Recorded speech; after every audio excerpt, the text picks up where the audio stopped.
In this lecture, we'll continue to talk about how we can promote excellence through action in Ignatian Pedagogy. Previously, we talked about the three shifts that we need to navigate if we want to promote learning for action. And the three shifts are from application later to application now, from out-of-context applications to in-context applications, and finally, from simple performances to complex performances.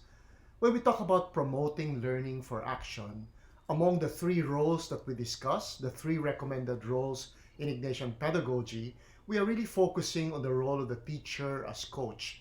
Because the idea here is we would like our learners to assume the role of creator. So if we want to design action, we must assume this role of being a coach of action so that our learners will create products and performances that will not only demonstrate what they have learned, but will also allow them to learn even more. So how can we design action in our classes? How can we design learning so that it's not only reflection driven, but also action oriented?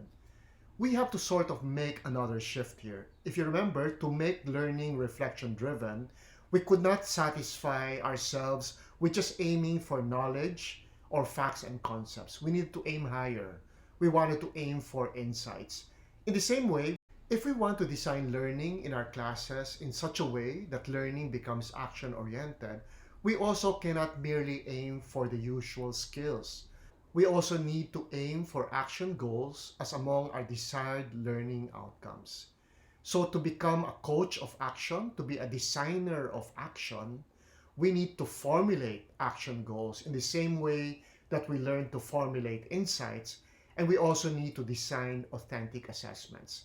These are the two topics that I will tackle in this particular lecture. Let's go to action goals first. What are action goals? An action goal would be a worthwhile, long-term, and enduring application of one's learning to real life, meaning beyond the test and the classroom. An action goal is in some form or to some degree observable now and is assessed now in some way. So here we're differentiating action goals from mere skills. Skills are important, skills are valuable, and we teach our students skills and practice their skills through drills, through out-of-context applications. But we need to aim higher. We need to aim for these worthwhile, long-term, enduring applications that can be done in context. And at the same time, it's important to stress that these applications must be observable now to some extent and can be assessed in some way. So action goals are what learners are expected to do to demonstrate their learning. So this is a good question to ask ourselves. What are we expecting our learners to do so that they can demonstrate their learning? In other words, action goals are the evidences of learning that we want to collect when we give our students assessments. Action goals would refer to the products and performances that we ask of the learners that reflect the long-term, worthwhile, and complex challenges in the discipline and the real world. So again, this is a higher aim. It's a higher goal. Skills are important. Skills are necessary. So we want to be able to ask our students to come up with products and performances that reflect the long-term, worthwhile, and complex challenges faced in the particular discipline that we're teaching and also encountered in the real world. Now, this is a very important criterion when we're thinking of action goals. Now, what do action goals do? Action goals clarify the learning outcomes. They operationalize the learning outcomes. They tell us what the learning outcomes will look like and sound like if the students actually try to demonstrate that they've attained the learning outcomes. An action goal also guides us in designing the assessment. What kind of products, performances, these products and performances precisely, as mentioned earlier, should show the challenges, the worthwhile and long-term and real-world challenges in the discipline.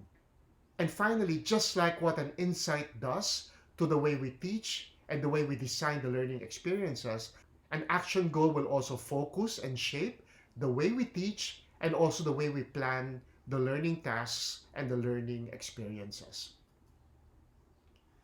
Now, the best way to learn about action goals is to go through examples. So I prepared a number of examples for you in various disciplines, and let's try to discuss them as we go along, and hopefully we will clarify what action goals are all about. Our first set of action goals comes from literature, and there are three action goals that I've included here. The first is to analyze the elements of a text, the setting, the plot, characters, theme, etc. That would be an action goal because that would be a challenge faced in the discipline when you're doing literary interpretation. Part of that is the ability to analyze the elements of a text. A similar action goal would be to identify the theme of a story. So, one way of appreciating a story, one way of interpreting a narrative is to be able to articulate the theme of that narrative. And the third example here is to interpret a text given the conventions of its genre and to provide an educated and well supported critique of its content and form. Now, let's compare the three action goals here. They are not equal. The first two are more basic, while the last one is more overarching. To be able to interpret a literary text given the conventions of its genre, and to provide an educated and well supported critique of both its content and form, that's an overarching action goal. That would refer to a very fundamental competence in the field of literature. To be able to appreciate and critique a text, this is part and parcel of the responsibility of a reader. Now, here are a couple of action goals from the field of science. The first is to recognize patterns based on observations and to formulate a plausible hypothesis based on available data. When you think about it, it is really essential for every professional scientist, but also every student of science, to be able to observe and theorize competently. And this is what the action goal is all about, to recognize patterns based on observations, but not just that, to also be able to formulate a plausible hypothesis based on all the available data. So this is really one expression of the scientific method. So let me just point out that for a student to be able to perform this action goal, it is essential that that student has an understanding of how science works. And if you remember from the previous lecture on insights, we did mention one example from science that is relevant to this particular action goal. And that insight goes something like this. Doing science is all about coming up with the most educated guess given all the data available thus far. So unless a student has that insight into how science works, the student will not be able to perform this action goal. So this shows us that action goals are grounded on the insights that emerge from our reflection. So the second action goal here is to design an experiment to test a hypothesis. This is a real challenge, a worthwhile challenge faced in the discipline. If I go back to my high school science classes, usually all we did was perform experiments that have already been designed, and more or less we kind of could predict what the results should be. That would seem like an out of context application because we were just repeating experiments that had already been performed.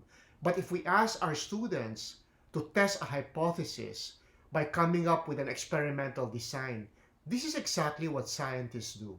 Scientists design experiments in order to verify or disprove a hypothesis. Here's an example from history, and again, you might remember an insight that is pertinent to this. To craft the best possible account, interpreting a historical event despite incomplete and contradictory data. So in this action goal, you already find the insight embedded in it. We've mentioned this insight also in the previous lecture, that history is an interpretation of an event despite incomplete and contradictory data. It's coming up with the soundest possible interpretation given all the constraints that a historian faces. So this action goal will only make sense if the student understands that that's what doing history is all about. So again, action goals are anchored on insights, and they also show us whether students understand The insight, because their capacity to accomplish this action goal successfully is really contingent on their understanding of how one does history. The next example is from statistics or math. To evaluate the accuracy of statistical claims and to spot misleading data and graphs. Now, this is a very real world challenge. In fact, more than ever, this action goal is relevant today because, as we know, we live in the age of fake news where people are easily misled because of social media posts. So, by focusing on this action goal in statistics and making it an explicit desired learning outcome, we are actually preparing our students to deal with the real world. Now, here are three examples from language. The first is to write a paragraph showing comparison and contrast. The second is to create vivid descriptions of people, places, and events, as well as express feelings and ideas about them. And finally, to communicate effectively in various genres and media using appropriate language for a wide variety of situations, taking into account purpose and audience. Again, here we virtually have a hierarchy of action goals. The first one is the most basic, to write a paragraph showing comparison and contrast. We do that once in a while. No? The second one is to create vivid descriptions of people, places, and events and be able to express what we feel about them, what we think about them. This is also a real world task. But the third task is the most overarching. This third example really exemplifies what an action goal should be. Because to be able to communicate effectively in various genres, situations, for whatever purpose, for any audience, isn't this exactly a real world challenge? And it's a worthwhile and enduring application of learning in the field of language. Why else will we study and take up all those topics in language if at the end of the day we'll not be able to communicate effectively? So that's an overarching action goal. Here's an action goal from physical education: to plan and implement a feasible, sustainable, and effective personal physical fitness program and to monitor and report one's progress. Very worthwhile, very real world, very enduring. Now, I think it's important for us to clarify that when we are talking about assessing action goals, we're not talking about measuring them. It's not always possible to measure action goals because action goals involve real world challenges. Neither is it desirable to do that because, after all, in Ignatian Pedagogy, action refers to the interior transformation of the person as well as long term decisions. But having said that, it's possible nevertheless to assess action goals. It's possible to make inferences that a person will be able to perform an action goal even if it's not measurable. So we need to clarify that when we're doing assessment, we need not engage in measurement. Not all goals can be measured. Not all goals need to be measured. Our approach to assessment need not be positivist. So we've been talking about action goals, how to formulate action goals. Now we're going to talk about how to design the assessments that will evaluate whether the action goals have been achieved or not. First, let's make a distinction among the so-called traditional assessments, alternative assessments, and authentic assessments. So once again, it's important to clear the ground, to clarify our vocabulary so that we'll have a shared understanding of what we're talking about. Before we can talk about authentic assessments, it's important for us to clarify its distinction, its difference from the so-called traditional and alternative assessments. Here's a table that shows the differences among these three types of assessments. Traditional assessments are the usual pen and paper assessments. So usually we're talking about items which are multiple choice, true or false, or even essays. What about alternative assessments? Usually when we assign projects, when we ask our students to come up with products or performances other than the usual pen and paper essays or tests, that's what we call alternative assessments. Examples of this would be videos, plays, exhibits, lab experiments. All of these would be alternative assessments because they depart from the usual pen and paper assessments. Now, what about authentic assessments? Authentic assessments may be pen and paper, because they can be simulations or they can be projects, products, or performances. So authentic assessments can be conducted on paper, but it can also be delivered in the form of projects. Examples of authentic assessments would include case studies, which can be done on paper, or actual projects with real-world context and goals. Let's look at these two examples of assessments and let's try to classify them according to whether they are traditional, alternative, or authentic assessments. So the first assessment, the one on the left, asks the students to produce a video defining three central concepts in geometry, namely perimeter, area, and volume, and to show real-world examples of these concepts. Now the second assessment, the one on the right side, asks students to make a blueprint of a bookshelf that can fit in any given space in their room. They're asked to attach a picture of their room and provide its dimensions and indicate the desired number of books or other items they may want to fit on the bookshelf. So try to figure it out. Are they traditional assessments? Are they alternative assessments? Or are they authentic assessments? So were you able to classify the assessments correctly? The first example, the example found on the left, the one that entails video production, is clearly not a traditional assessment. It's an alternative assessment, because the students cannot accomplish this assessment merely on paper. They have to actually make a project. They have to actually go out, shoot a video, and edit the video together. What about the second example on the right, about making a blueprint of a bookshelf? When you think about it, it's not an alternative assessment because you can use pen and paper to submit this assessment to get it done, but there's something different about it. What is the distinguishing characteristic of the second example? Well, this second example is an authentic assessment. Compared to the first one, which is an alternative but not authentic assessment, the second one is an authentic but not an alternative assessment. It can be done on paper and pen, but it's an authentic assessment. So what makes it an authentic assessment? Let's look at this table to distinguish between these different types of assessment. So a traditional and non-authentic assessment would look like the quizzes and the drills that we usually give our students. An alternative assessment that is non-authentic would be out of context projects, just like the example earlier of a video about the perimeter, area, and volume, where you just give examples from the real world. These are out of context. You don't exactly meet situations where you're supposed to come up with a video explaining that unless you're a teacher. But what about authentic?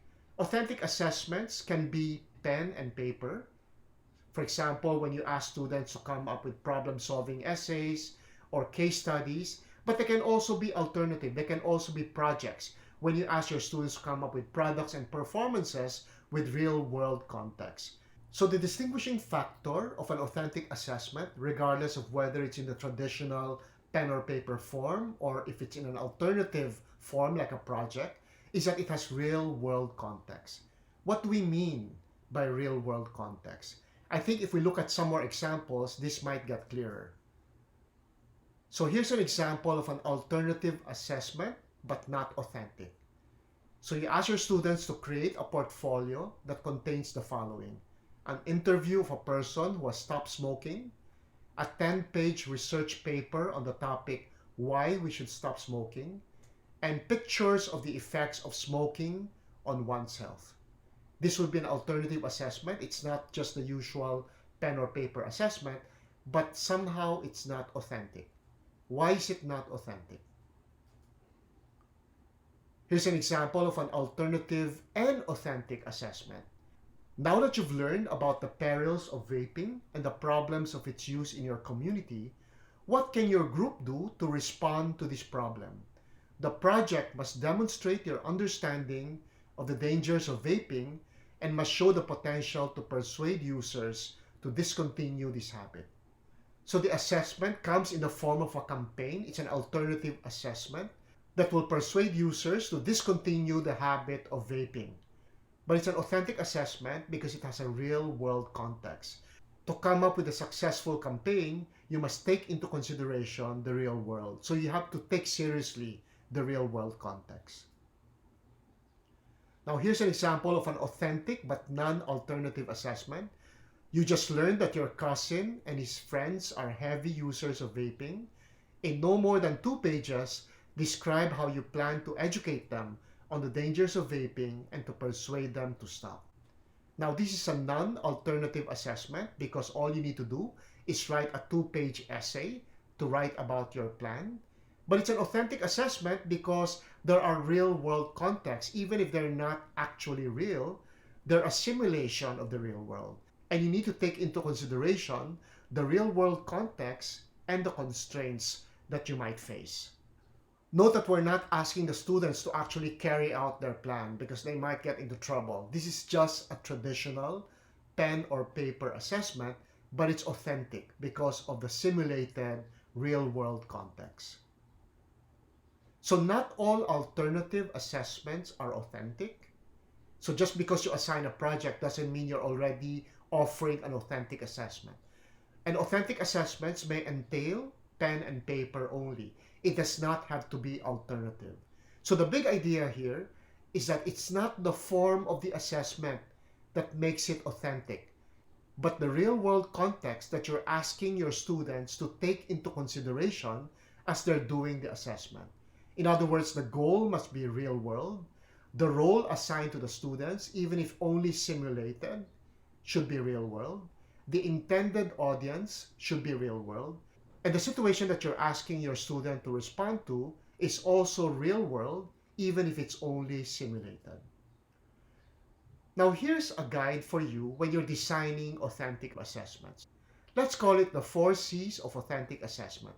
If we want to design an effective authentic assessment, it might be good to keep in mind these 4 elements, and we call them the 4 C's. The first is challenge. The challenge must be real world.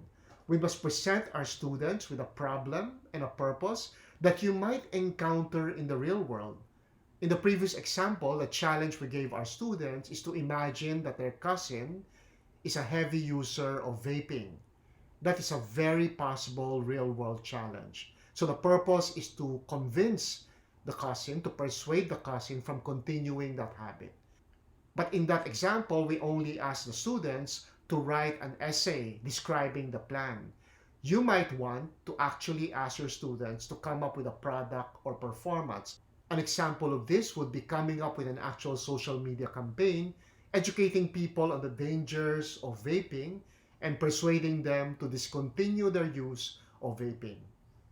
The second C is context. And by context, we mean that the situation might be real world, but at the same time, just like real world situation, it must have real world constraints. So again, going back to that example of the cousin who's into vaping, your cousin might resent you giving him advice or getting involved in his life.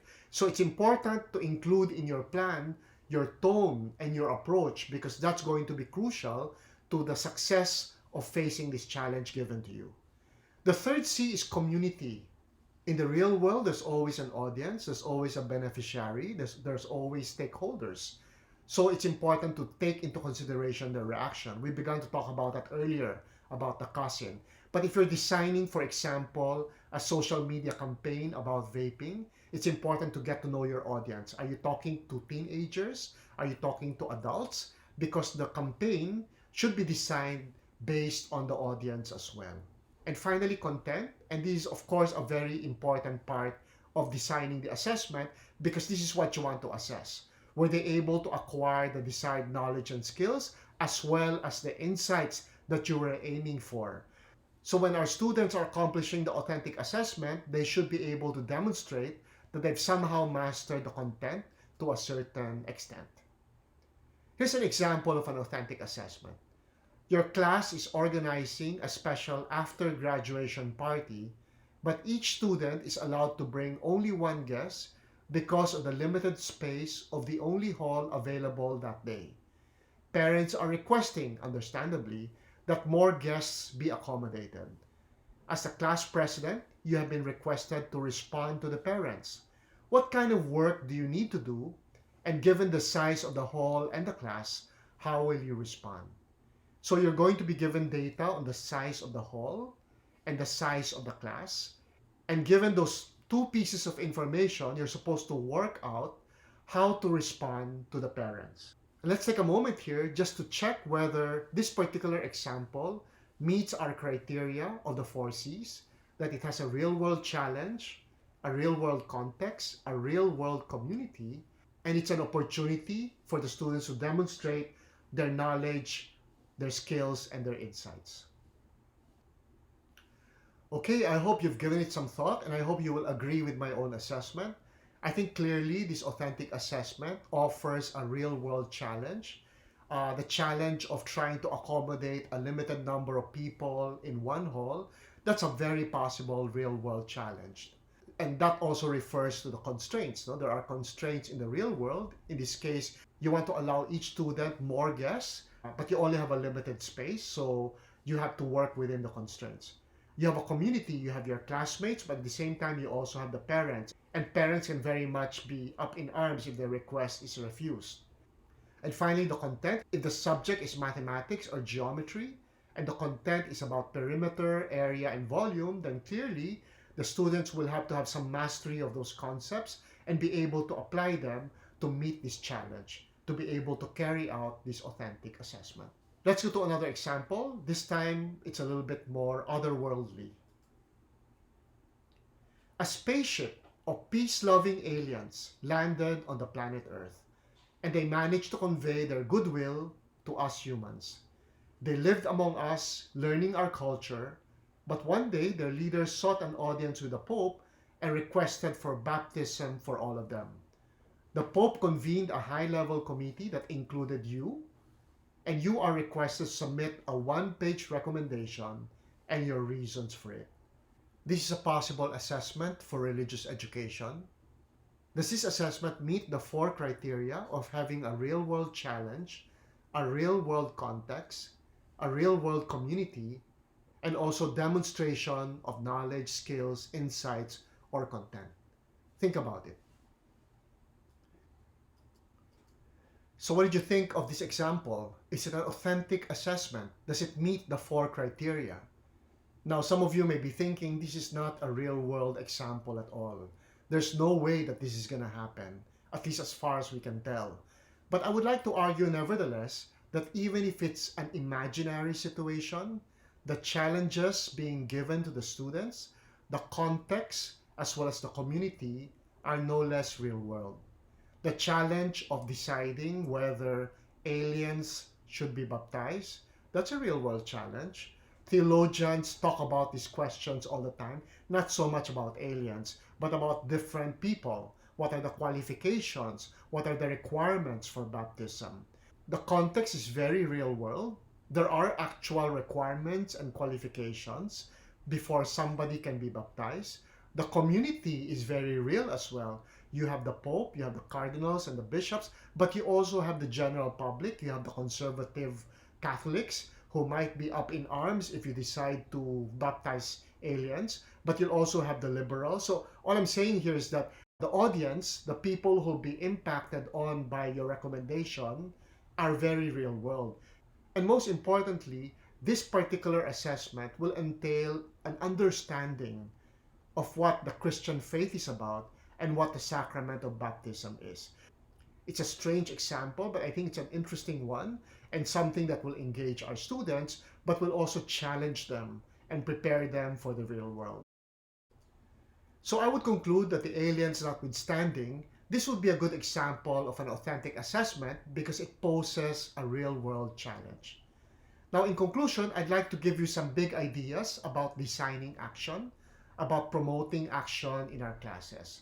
Similar to reflection, unless we plan and prepare for action, it most likely won't happen. We need to do our homework as teachers. We can't just keep our fingers crossed and pray that action will happen, that transfer of learning will happen if we don't plan for it. And how do we do that?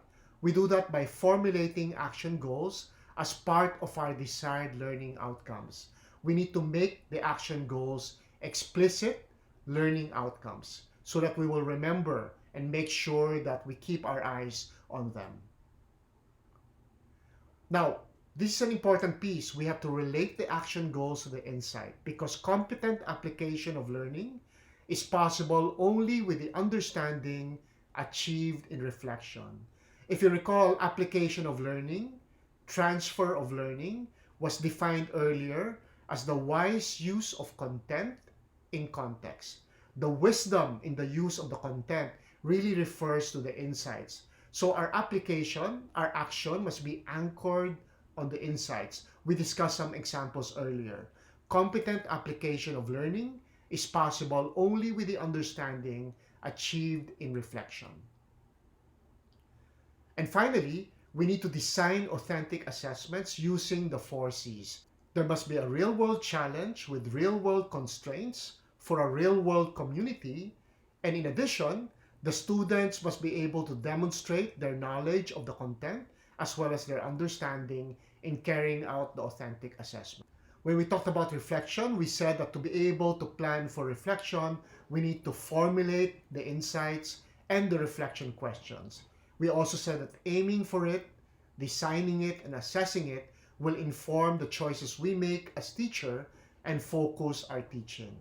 Now, likewise, if we want to promote learning for action, if we want learning to be action-oriented, we need to design action goals and authentic assessments. Likewise, aiming for action, designing it, and assessing it will inform our choices as a teacher and focus our teaching. Now, the logic here is really the logic of backward design, if you're familiar with it. Traditionally, when we design our classes, we begin with the desired learning outcomes, or what is called the curriculum. And we follow that up immediately with designing the content and the student tasks, the learning experiences. We often refer to this as the instruction. And only afterwards do we think about assessment. Assessment becomes almost like an afterthought. But this is not true in backward design. In backward design, we also begin with desired learning outcomes first, or the curriculum. But this is followed immediately by the assessment. And the assessment includes the assessment of insights and action goals, because insights and action goals are explicitly part of our desired learning outcomes. And only then do we think about the content. What content are we going to include? Which content are we going to prioritize? And also only then do we design the student tasks and the learning experiences, or what is called the instruction. So here you can see that our aim for reflection and action, our focus on reflection and action will make a difference in the way we design the content and the learning experiences of our students. So I hope these talks on promoting excellence through action has clarified for you what action in Ignatian pedagogy is all about and why it's the ultimate aim of Jesuit education. Further, I also hope that somehow you picked up some tips on how you can better design learning for action, how you can incorporate transfer of learning in your classes.